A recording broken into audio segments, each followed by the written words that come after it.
நான் சவுந்தரராஜன் வழக்கறிஞர், பாரதிய ஜனதா கட்சியின் வழக்கறிஞர் பிரிவின் முன்னாள் மாநில தலைவர். இந்த வழக்கில்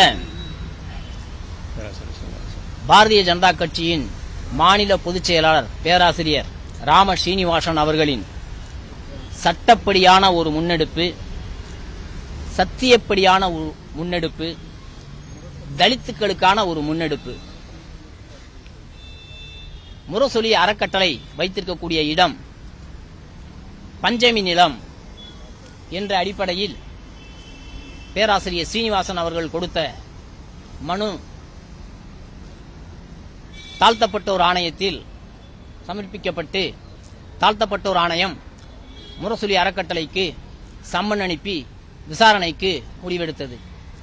இந்த நிலையில் திமுகவை சேர்ந்த அமைப்பு செயலாளர் RS பாரதி அவர்கள் அந்த விசாரணைக்கான தடை கோரி ப்ரோஹிபிட்டரி ரிட் சென்னை உயர்நீதிமன்றத்தில் தாக்கல் செய்தார்.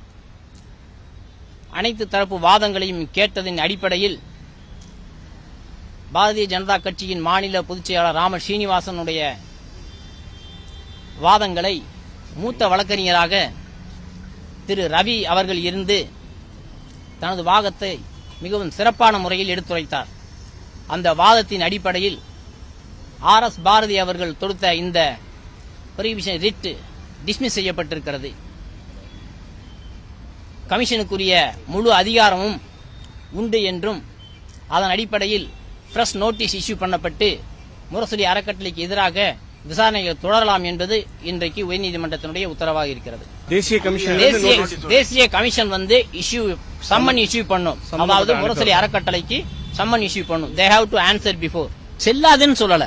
அதாவது என்ன சொல்றாரு, அதாவது RS பாரதி என்ன கேட்கிறாருன்னா, இந்த விசாரணையை நடத்தக்கூடாது, இந்த அதிகாரம் கோர்ட்டுக்கு கிடையாது, கமிஷனுக்கு கிடையாது அப்படின்னு சொல்லி கோர்ட்டுக்கு வந்தார். அது தப்பு. கமிஷனுக்கு முழு அதிகாரம் இருக்கு அப்படிங்கிறது நீதிமன்றத்தினுடைய இன்றைய இந்த டிஸ்மிஸல்ல நமக்கு தெரிய வரும்.